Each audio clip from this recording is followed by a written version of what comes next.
자, 우리 합독합니다. 시작. 우리가 보니 이 사람은 전염병 같은 자라 천하에 흩어진 유대인을 다 소요하게 하는 자요 나사렛 이단의 우두머리라. 아멘. 하나님의 말씀을 같이 합독하였습니다. 오늘도 하나님께서 한 사람의 예배자를 찾으십니다. 하나님께서 찾으신다 하실 때 주님 제가 여기 있습니다. 예배자로서의 모습으로 제가 이 자리에 바로 서겠습니다. 마치 이사야가 주님께서 누가 갈까라고 고민하실 때 주님 여기 있습니다. 제게 말씀하소서라고 말씀하셨던 것처럼 여러분들의 마음에도 자원하는 마음이 들어서 자처하는 예배자의 마음으로 주님 앞에 바로 서게 되시기를 주님의 이름으로 축복드립니다. 우리는 최근 저와 함께 나누는 세 번의 그 설교 시간 중에 복음의 능력이라는 메시지를 함께 들으셨습니다. 저와는 격주로 만나시니까 6주 동안 걸쳐서 말씀을 들어온 거죠. 이 시간을 두고 누군가가 우리에게 그동안 단순히 교리를 공부한 시간이었습니까? 라고 질문해 오신다면 저는 여러분들이 이렇게 대답하시기를 원합니다. 그런 시간은 아니었습니다. 교리를 공부하거나 단순히 신학적 강의를 듣는 시간은 아니었습니다. 감히 말씀드리자면 하나님께서는 우리에게 단순한 이해나 지식 이상의 것을 원하셨다라고 저는 생각합니다. 왜냐하면 우리는 복음의 능력을 강력하게 나타내는 공동체이기 때문입니다. 그래서 한번 여쭤보고 싶습니다. 어떠셨습니까? 지난 시간들 속에서 복음의 능력이 여러분들의 삶에 정말로 나타나고 있었습니까?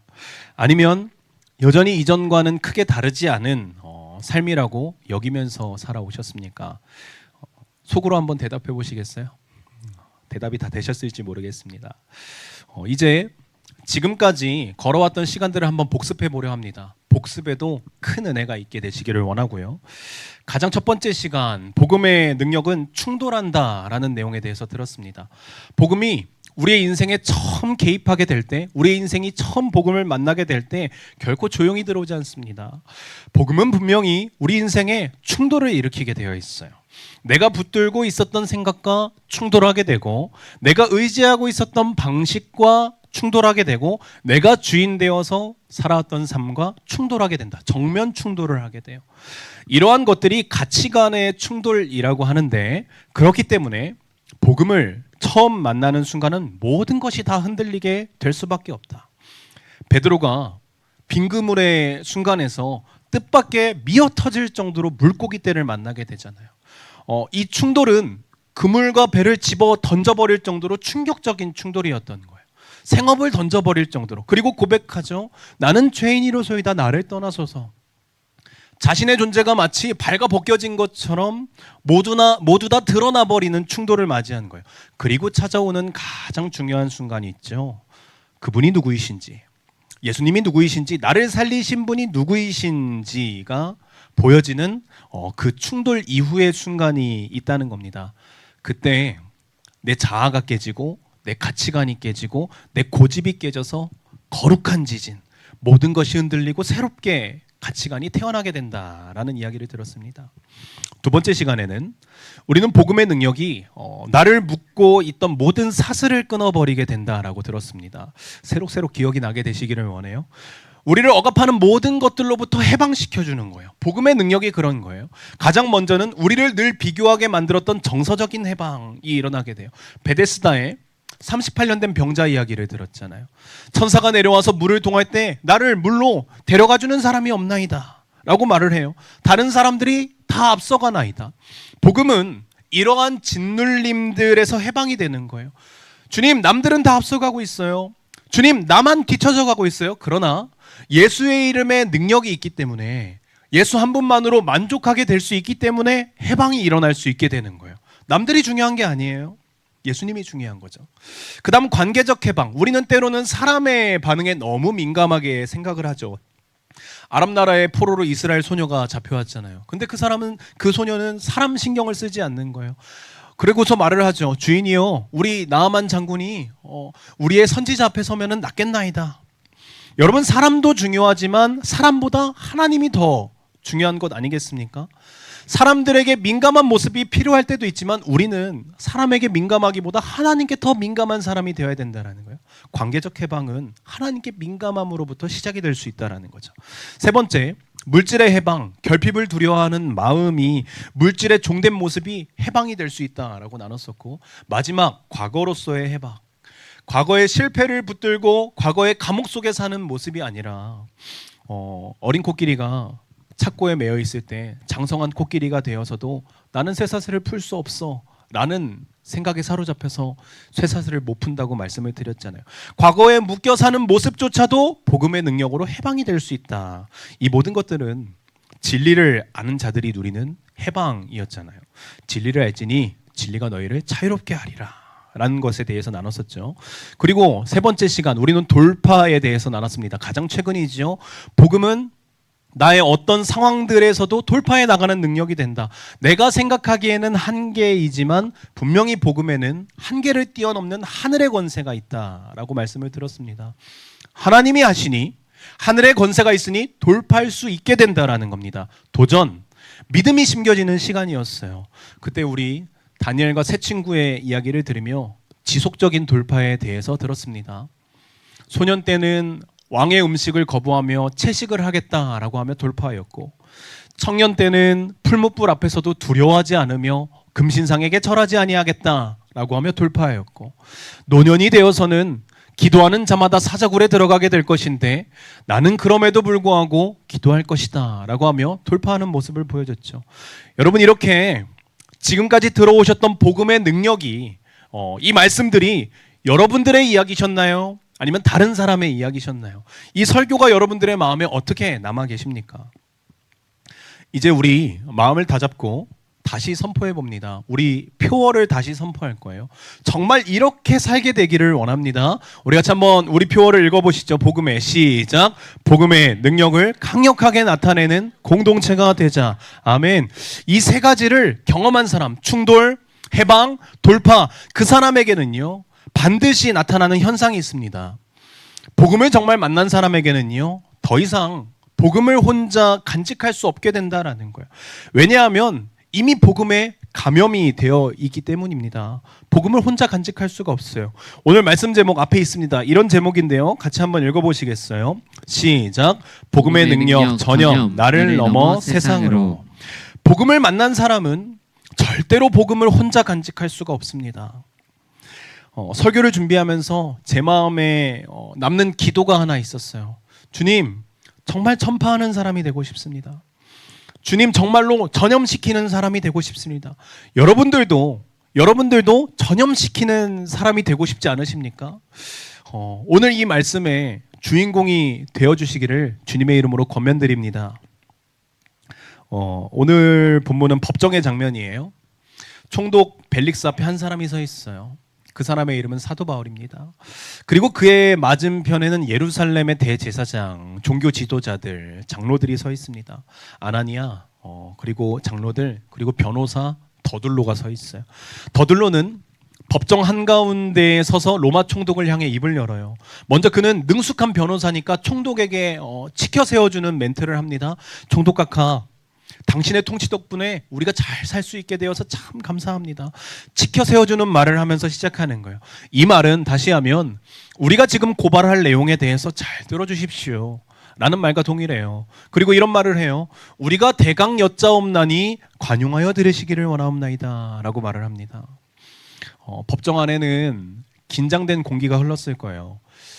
지금 바울이 유대인들 사이에서 해결되지 않는 문제 때문에 로마 총독 앞에까지 서게 된 거거든요.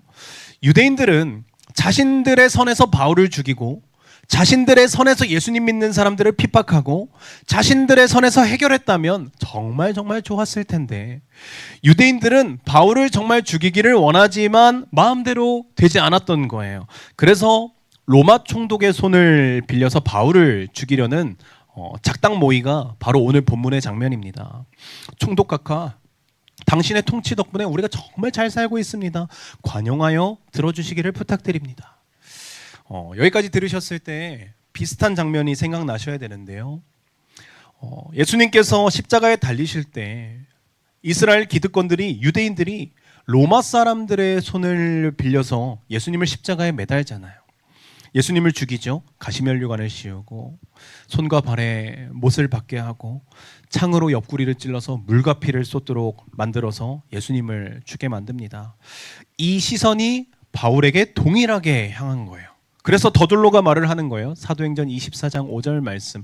우리가 보니 이 사람은 전염병 같은 자라. 천하에 흩어진 유대인들을 다 소유하게 하던 자요. 나사렛 이단의 우두머리라 라고 더둘로가 말을 하는 거예요. 총독각하, 이 사람은 정말 위험합니다.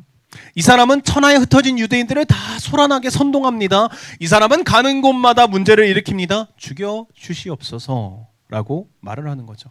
변호사 더둘로의 눈에는, 대제사장, 장로들, 기득권의 눈에는 바울이 단순히 예수님을 말하는 종교인 정도가 아니었다는 거예요. 그는 퍼뜨리는 사람이었고, 그는 가는 곳마다 사람을 변하게 하였고, 그는 회당이 흔들리게 했고, 도시가 소란해지며 사람들의 믿음이 바뀌도록 만드는 사람이었던 거죠. 하나님만 믿는 유대인들에게는 자꾸 예수를 끼워 파는 이 바울이 탐탁치가 않으니까 죽여버려야겠다라는 마음이 든 거예요. 그래서 그들이 바울을 이렇게 부릅니다. 전염병 같은 자다. 전염병 같은 자다. 벨릭스 총독이요, 각하시요, 이 사람 위험해요. 이 사람은 멈추지 않고요, 닫기만 하면 사람들을 다 바꾸어 버리는 전염병 같은 자입니다. 성도님들, 이 말이 비난으로 들리십니까? 아니면 칭찬으로 들리십니까? 어떻게 들리시는 것 같으세요? 이 사람은 전염병 같은 자라. 묘하게도, 참 이상하게도 칭찬처럼 들리지 않으십니까? 여러분, 사람들이 우리를 보고 어떻게 말하고 있을까요? 여러분들의 주변 사람들이요. 여러분들의 평판에 대해서 말씀을 드리는 게 아니에요. 여러분들이 예수님을 믿고 살아가는 것에 대해서 주변 사람들이 여러분에게 어떻게 말을 하고 있습니까? 여러분, 마귀가 나를 보고 지금 어떻게 말을 하고 있을까요? 예수님 믿는 것에 대해서 마귀가 지금 나에게 어떻게 말을 하고 있을까요? 우리의 믿음이, 우리의 평판이 마귀에게 위협적인가요? 아니면 계란으로 바위치기인가요? 혹시 마귀가 저와 여러분에게, 그리고 석천교회에게 이렇게 말을 하고 있을까요? 저 사람 전염병 같은 자다. 저 교회 전염병 같은 교회다. 만약 그렇게 말을 하고 있다면 대단한 찬사요, 대단한 칭찬이라고 우리는 받게 될 겁니다. 우리 다 그런 찬사를 듣게 되기를 원합니다. 전염병 같은 자다. 전염병에는 특징이 있어요. 무엇일까요? 전염병의 특징? 숨길 수 없다라는 거예요. 전염병에 걸린 사람은 기침을 참으려 해도 터져 나오게 되는 거고, 열을 숨기려 해도 얼굴에 붉어져 나오게 되는 거고, 억지로 하는 행동이 아니에요. 전염병은 숨길 수 없게 돼요. 그냥 터져 나오는 현상이 바로 병인 겁니다. 몸 안에 있는 것이 그대로 밖으로 드러나는 것. 복음도 그렇습니다. 복음이 사람 안에 들어오면 그 복음은 그 사람 안에 가만히 머물러 있지 않아요. 잠자코 있어. 복음이 그렇게 잠자코 있는 존재가 아니에요. 복음은 분명히 움직입니다. 뜨거워지고요, 그리고 결국 밖으로 터져 나오게 되어 있어요. 그래서 바울이 이 말을 들은 거예요. 전염병 같은 자다. 바울이 전도 프로그램을 잘 만들었나요? 아니요, 그런 게 아니에요. 전도 전략이 있었나요? 그런 모습이 아니에요. 그냥 복음에 걸린 사람이었기 때문에 터져 나오게 됐었던 거예요. 병에 걸리면 병을 앓는다라고 표현하잖아요. 그렇다면 여러분, 지금 우리도 복음을 알아야 되는 존재 아니겠습니까? 복음을 앓고 있어야 되는 거예요. 그리고 증상이 나타나야 되는 거예요. 숨길 수 없는 복음의 증상이 우리 모두에게 다 나타나야 된다는 거예요. 그러나 내가 복음을 만나고 예수를 믿고 내가 교회를 다니는 게 세상에 너무 잘 숨겨지고 있다면, 내가 신앙생활하는 게 세상에 너무 잘 숨겨지고 있다면, 주일에 교회 가는 것이 너무 잘 숨겨지고, 내가 식사기도 하는 것이 너무 잘 숨겨지고, 직장에서 너무 잘 숨겨지고 있다면, 학교에서 너무 잘 숨겨지고 있다면, 예수님께서는 그리스도의 향기로 살라고 하셨어요.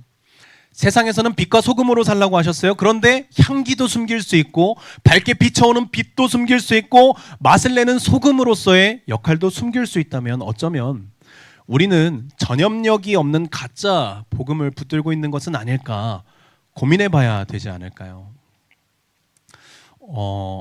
한국 교회에만 나타나는 독특한 특징이 있다고 합니다. 현상. 사실 이 말씀을 좀 드리기가 조심스러운데, 왜냐하면 왠지 이 말씀을 드리고 나서 꼭 그렇게 하셔야 됩니다라고 종용하는 것처럼 보여질까 싶어서 이 말씀을 드리기가 조금 조심스럽습니다. 그러나 종용하는 것은 아님을 말씀드리며 설교를 위해서 좀 이 말씀을 드리면요. 제가 청년 때 그 교회에서 만난 형님이 있어요. 그 형님은 당시 청년부 회장이셨는데 이 형님이 어려서부터 가난하셨어요. 그래서 대학을 졸업하고 나서부터 한시도 쉰 적이 없으세요. 계속 일을 했어요. 주간에는 일을 하고 저녁에는 대리운전 알바를 하면서 그렇게 시간을 쪼개서 돈을 벌고 집에 보태고 토요일과 주일에는 교회에 나와서 청년부 생활을 열심히 하면서 회장 역할을 감당하는 누가 봐도 건실한 청년이었습니다. 그런데 이 형님에게도 일탈이 필요했나 봐요. 유일하게 하는 일탈이 뭐였냐면 개중에 하는 일탈이 오토바이를 타는 거였어요. 그러던 어느 날 일이 터지게 되죠. 어느 날과 동일하게 직장에서 일을 하고 저녁에 대리운전 알바를 하고 집으로 돌아가는 새벽녘이었는데 과속운전을 하는 자동차, 제가 그때 당시로 듣기에는 음주운전이었다고 기억을 해요. 그 차와 정면 충돌하게 된 거예요. 오토바이를 타던 중에요. 여러분, 오토바이와 차가 충돌했어요. 어떻게 되겠어요? 몸이 부웅 뜨고 몇 바퀴를 구른지 모를 정도로 대굴대굴 굴렀다라는 기억이 있대요. 그리고 현장 사진을 보니까 사고 난 그 차와 오토바이가 있는 곳보다 몇 미터 떨어진 곳에 형님이 있었다라고 이야기를 해요. 엄청 굴렀다는 거죠. 그때 그 형님의 말씀이 너무 생생해서 아직도 생각이 나는데 정말로 주마등이라는 게 있다라고 하더라고요. 주마등이라는 게 있대요. 그리고 몸이 공중에 뜨고 구르는 중에 이런 고백을 했대요. 주님, 저 이제 주님 곁으로 가는 겁니까? 주님, 저 주님께 가고 있는 겁니까? 그리고 나서는 기억이 없으시대요. 사고가 났으니 뒷수습이 있어야겠죠. 온몸이 망가진 상황이니까 구급차가 오고 응급실에 가고 뭐 수술을 하고 그런 절차였을 겁니다. 그런데 다친 곳을 보니까 온몸은 엉망인데 다 엉망인데 가장 위험한 곳이 어디냐면 왼쪽 팔. 왼쪽 팔이 그렇게 훼손돼도 그렇게 크게 훼손될 수가 없었대요. 병원에서는 긴 시간의 수술이 이루어졌고 출석하는 교회에서는 부랴부랴 목사님들이 오시고 청년들이 와서 같이 교회에서 이제 기도하고 병원에서 기도하고 그런 상황이었다 합니다. 그리고 시간이 며칠이 지나서 정신이 들었는데 형님 말씀으로는 깨어난 직후에는 여기가 천국인 줄 알았대요. 그런데 아직 살아있다라는 거예요. 사명이 있기 때문이었겠죠. 그리고 감사하게도 수술도 정말 잘 되고 뼈 조각이 엄청 다 으스러졌는데 뼈도 다 맞추게 됐대요. 다행히 신경은 무리가 없게 되었대요. 수술도 멀쩡하고 온몸이 멀쩡하다라는 겁니다. 할렐루야죠. 정말 감사한 일이에요. 근데 여기서 중요한 것은 사고 처리 후 받게 된 보험금입니다. 2010년쯤에 교통사고로 받은 보험금이 약 1,500만 원 정도. 다시 말하면 목숨값이죠. 보험금 1,500만 원을 받게 됐어요. 그런데 그때 마침 교회에서는요. 필리핀 선교지에 교회를 세우기 위한 헌금을 하고 있었대요. 딱 필요한 돈이 1,500만 원이었다는 거예요. 하나님 참 묘하시죠. 형님은 단번에 이 보험금을 하나님께 헌금했습니다. 하나님 감사합니다. 하나님 살려주셔서 감사합니다. 그렇게 세워진 교회가 필리핀 세부의 막탄 중앙교회라는 교회예요. 여러분, 이런 현상이 한국 교회에만 나타나는 독특한 현상이래요. 암에 걸렸는데 보험금으로 헌금하고, 사고가 났는데 그 보험금으로 헌금하고, 목숨값으로 헌금하고. 여러분, 보험금이 무엇입니까? 건강상, 물질상 손해를 입었으니까 감히 어떤 것으로도 감히 무엇으로도 대체할 수 없겠지만 그나마 조금이나마 돈이라는 것으로 위로차, 보답하는 차, 형식적으로 주는 것이 보험금이잖아요. 그런데 그것을 헌금하는 독특한 특징이 외국에는 없대요. 외국의 선교사님들이 그렇게 설교 중에 말씀하시더라고요. 여러분 모두 다 그렇게 하시라는 게 아니에요. 말씀드리고 싶은 거는요, 복음은 저절로 나타나게 된다라는 거예요. 복음은 숨길 수 없게 된다라는 거예요. 복음을 앓는다. 복음이 들어있는 사람은 복음을 숨길 수가 없어요. 그리고 또 나타내야지 해서 나타낼 수 있는 것도 아니에요. 마치 기침과 같이, 마치 열과 같이 동반되는 현상뿐인 거예요. 구약 성경을 보니까 열왕기하 7장에 사마리아 성이 아람 군대에게 포위됐더라고요. 성 안에 사람들이 굶어 죽고 있었어요. 처절한 상황이었어요. 그런데 그때 비극적인 일이 벌어지게 된 거예요. 어떤 일이냐면 자녀를 삶아 먹는 일이 일어나게 된 거예요. 열왕기하 6장에 기록이 되어 있더라고요.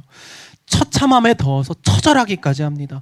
기근이라는 것이요, 때로는 먹고 산다는 것이 이렇게 사람의 도리라는 선을 넘게 만들 때가 있는 것일까? 말씀에 이렇게 기록이 되어 있어요. 어제 내 자녀를 삶아 먹었으니 이제 너의 자녀를 내놓아라.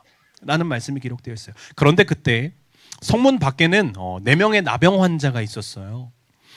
이미 그들은 사회에서 버림받은 자들이죠. 문둥병이니까요. 나병이니까요. 그들이 서로 얘기를 해요. 어차피 여기 있어도 죽겠다. 차라리 아람 진영으로 가자. 내가 잡혀서 죽을지, 삶아 먹혀서 죽일지, 칼에 찔려서 죽일지, 굶어서 죽을지 어차피 여기 있어도 죽겠다. 차라리 적진 아람 진영으로 가서 먹을 것을 구해서 먹다가 죽자라고 하면서 그들이 아람 진영으로 가요. 근데 여기서 놀라운 일이 펼쳐지죠. 아람 군대가 모두 다 도망가 버린 거예요. 하나님이 이들을 흩으셨어요. 그리고 그곳에는 아람 군대가 흩어진 그 진영에는 먹을 것이 가득했던 거예요. 은과 금이 가득했던 거예요. 4명의 나병 환자는 어떻게 했을까요? 처음에 그들도 본능적으로 움직이지 않았겠어요? 그 정도로 굶었으니까 본능이 움직이겠죠. 며칠을 굶었는데요. 먹습니다. 막 먹습니다. 그리고 챙깁니다. 재물을 숨깁니다. 그리고 또 먹습니다. 또 먹어요. 그리고 또 재물을 숨깁니다. 그런데 어느 순간 그들의 마음이 흔들리기 시작해요. 그리고 그들은 서로 이렇게 이야기를 해요. 열왕기하 7장 9절 말씀 우리 같이 한번 읽어보실까요? 시작. 나병 환자들이 그 친구에게 서로 말하되 우리가 이렇게 해서는 아니 되겠도다. 오늘은 아름다운 소식이 있는 날이거늘 우리가 침묵하고 있도다. 만일 밝은 아침까지 기다리면 벌이 우리에게 미칠지니 이제 떠나 왕궁에 가서 알리자 하고. 아멘. 여러분, 이 나병 환자 4명이 왜 이런 말을 했을까요? 성 안에는 아직도 사람들이 굶어 죽어가고 있기 때문 아니겠습니까? 성 안에 사람들이 비록 자신들을 버렸더라도, 나병이 걸렸으니까 외면했더라도, 자신들을 그렇게 처절하게 성문 바깥에 뒀더라도 마치 더둘로가 벨리스 총독 앞에서 바울 너는 전염병 같은 자다라고 하며 죽이려고 하였더라도 바울이 나중에 이렇게 얘기하잖아요. 내가 결박된 거 외에는 당신들이 다 나를 닮게 되기를 원합니다 라고 얘기를 하잖아요. 그들은 깨달은 거예요. 나만 배부른 것이 죄라는 것을요, 나만 편한 것은 죄라는 것을요. 그리고 그들이 말을 하죠. 이 소식을 전해야 한다. 이 소식을 전해야 된다. 우리 같이 한번 따라해 주시겠어요? 이 소식을 전해야 한다. 이 소식을 전해야 한다. 여러분, 복음이라는 전염병에 걸린 사람들의 행동을 보십시오. 이 전염성을 보십시오. 생존자는요, 안타까워하게 되는 거예요. 희생자들을요. 생존자는 희생당한 사람들을 안타까워하게 되는 거예요. 나만 살아서 미안하다. 나만 알아서 미안하다. 그러니 저들도 살려야 된다. 나만 예수님을 알고 있는 것은 죄구나. 이 마음이 복음의 움직임 아닐까요? 하나님 아버지의 마음 아닐까요? 이런 찬양이 있어요. 아버지 당신의 마음이 있는 곳에 나의 마음이 있기를 원해요. 아버지 당신의 눈물이 고인 곳에 나의 눈물이 고이기를 원해요. 우리 같이 한번 해보시겠어요? 아버지 당신이 바라보는 영혼에게 나의 두 눈이 향하길 원해요. 아버지 당신이 울고 있는 어두운 땅에 나의 두 발이 향하길 원해요. 나의 마음이 아버지의 마음 알아. 내 모든 뜻 아버지의 뜻이 될 수 있기를. 나의 온 몸이 아버지의 마음 알아. 내 모든 삶 당신의 삶 되기를. 하나님 아버지의 마음, 복음의 움직임이 성도님들의 마음에 느껴지고 계십니까? 마음이 뜨거워지고 계신가요? 또 한 사람이 있어요. 사마리아 여인이거든요. 이 여인은 사람들의 시선을 피해 정오에 물을 기르러 오던 사람이었어요. 남편이 5이 있었다는 이유로, 지금 과부라는 이유로 사람들의 손가락질을 받기 시작하면서 결심한 거예요. 아, 나 손가락질 받는 인생이 되었구나. 차라리 사람을 피하면서 살아야겠다. 하도 손가락질을 받으니까. 그래서 아무도 물을 기르러 오지 않는 정오에 물을 기르는 여자, 땡볕에 혼자 무거운 물동이를 이고 물을 기르러 오는 여자, 어쩌면 타이에 의해서 격리될 수밖에 없었던 인생이었던 사마리아의 여자. 그런데 그 여인이 우물가에서 예수님을 만나요. 예수님과 충돌합니다. 그 충돌 가운데 그녀는 해방을 경험해요. 그 순간 놀라운 일이 일어나죠. 성경은 이렇게 말을 하거든요. 요한복음 4장 28절 29절. 여자가 물동이를 버려두고 동네에 들어가서 사람들에게 이르되 내가 행한 모든 일을 내게 말한 사람을 와서 보라. 이는 그리스도가 아니냐 하니 라고 외치기 시작하는 거예요. 여러분, 이 여인이 물동이를 왜 버렸습니까? 물을 기르러 온 것이 그녀의 목적이었는데요. 왜 물동이를 버렸을까요? 이유는요, 사마리아 여인은 예수님을 만나고 목적이 바뀌었기 때문이에요. 물을 기르러 온 것이 목적이었지만 예수님을 만나니까 사람의 목적이 바뀌게 되었어요. 분명히 그녀의 목적은 물을 마셔야 되는 거였는데 그녀는 물을 마시는 것이 더 이상 목적이 아니게 됐던 거죠. 어떤 목적이 생겼나요? 예수님을 만난 후 예수님을 알리는 목적, 예수님을 전하는 목적, 자신에게 일어난 일을 말하는 목적이 생겼던 거예요. 우리 같이 한번 해보시겠어요? 우리 마음에 이 세 가지 목적이 새겨지게 되기를 바라면서요.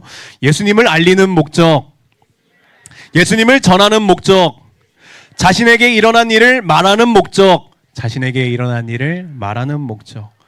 예수님을 만난 사람은 이런 목적이 생기게 되는 거예요. 그렇게 그 여인은 바로 향하게 돼요.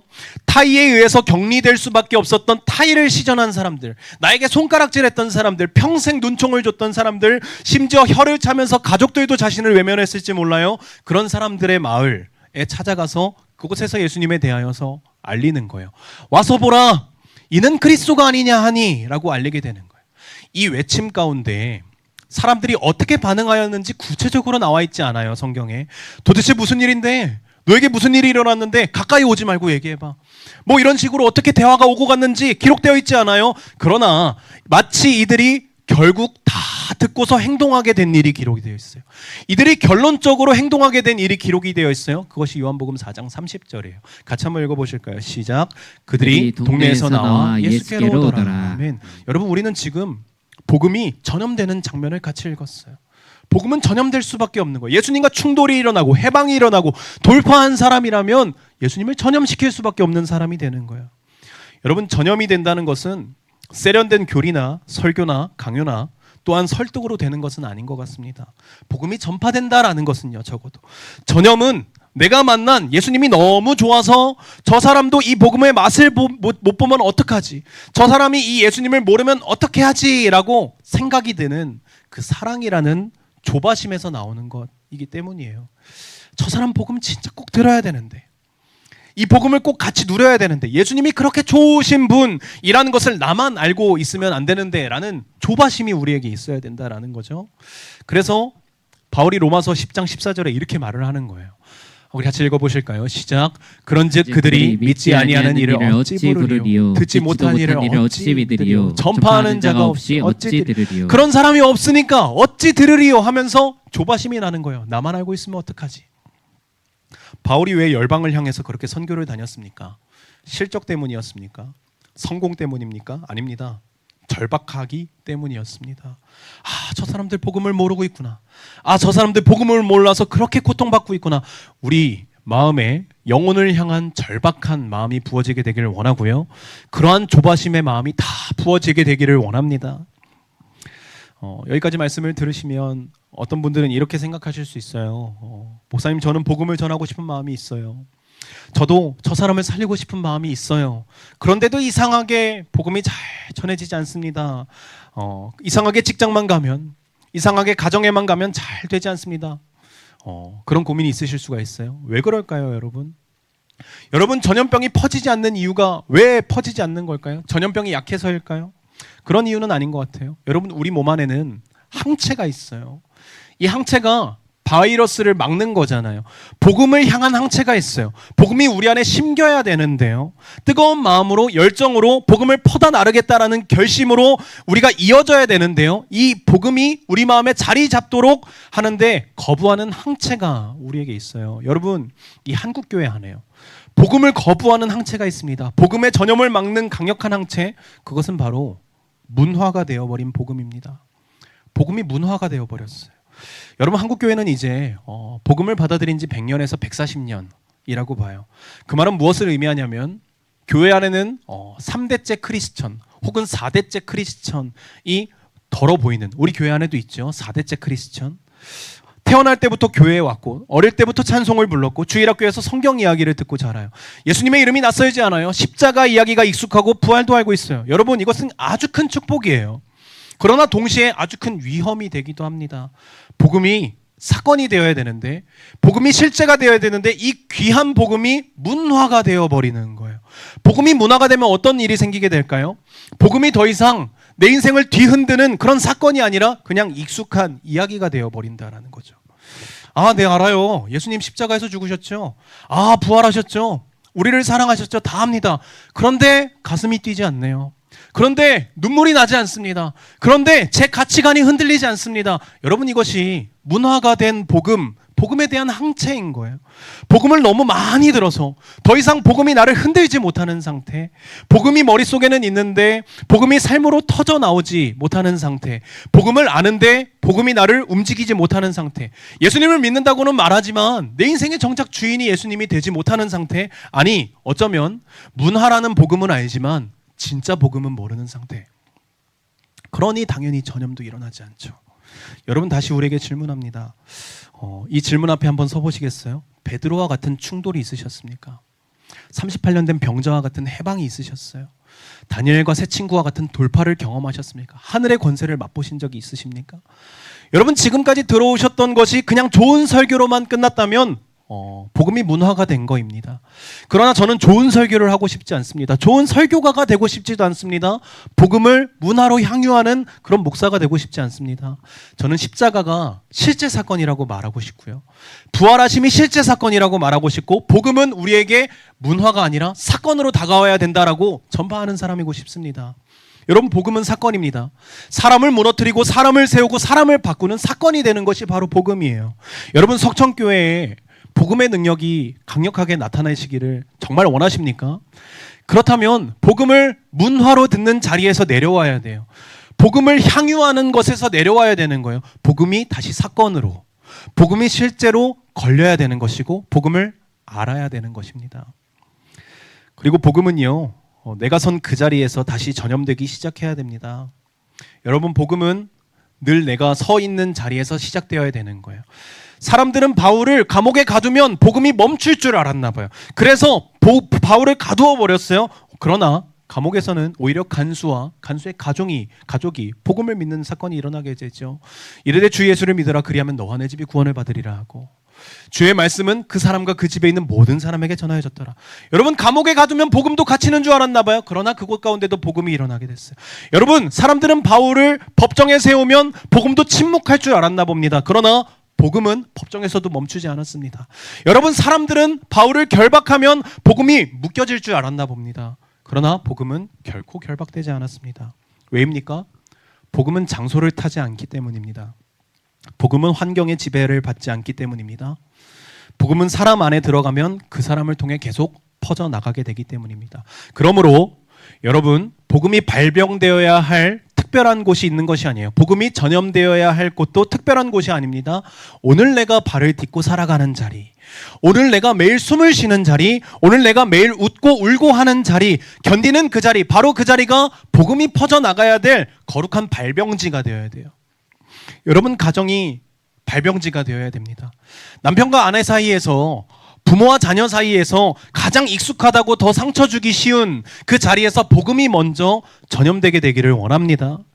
말로만 예수 믿어라가 아니라, 말로만 교회 잘 다녀라가 아니라, 내가 먼저 예수님 때문에 달라진 사람이 되고, 성질이 조금 죽고, 말투가 조금 부드러워지고, 용서가 먼저 나오고, 기도하는 사람이 되어서 가족들이 나를 보기에 우리 엄마 아빠 왜 이렇게 달라졌어? 우리 자녀 왜 이렇게 달라졌어? 라는 생각이 들 만큼 전염시키는 사람, 저와 여러분이 그런 사람이 되기를 원합니다. 그래서 이런 기도를 했으면 좋겠어요. 주님, 내가 서 있는 자리가 복음의 발병지가 되게 하소서. 주님, 내 가정이 복음의 발병지가 되게 하소서. 주님, 내 직장이 복음의 발병지가 되게 하소서. 아멘으로 화답해 주시면 더 좋을 것 같아요. 주님, 내 삶이 복음의 발병지가 되게 하소서. 주님, 석천교회가 복음의 발병지가 되게 하소서. 주님, 한국교회가 복음의 발병지가 되게 하여 주시옵소서. 이 사람은 전염병 같은 자라. 여러분, 전염병 같은 사람이 되십시오. 우리가 다음 주에 만날 때 세상에서 이러한 축복의 말씀을 꼭 듣고 오세요. 너 전염병 같은 사람이야, 너 예수쟁이야 라는 말을 꼭 듣고 오십시오. 오늘 본문에 바울은 천하에 흩어진 유대인들을 다 소유한다라고 되어 있어요. 너는 천하에 흩어진 다 유대인들을 소유하는 자다. 여러분, 소유하게 한다라는 것은 소란하게 한다라는 거예요. 세상을 떠들썩하게 하십시오. 바울과 같이요. 미약할지 몰라요. 그러나 그 도전의 마음이 심긴 자와 아닌 자는 다릅니다. 주님의 손과 발이 되어서 세상을 두루 다녀보십시오. 그러한 주님의 일을 감당하는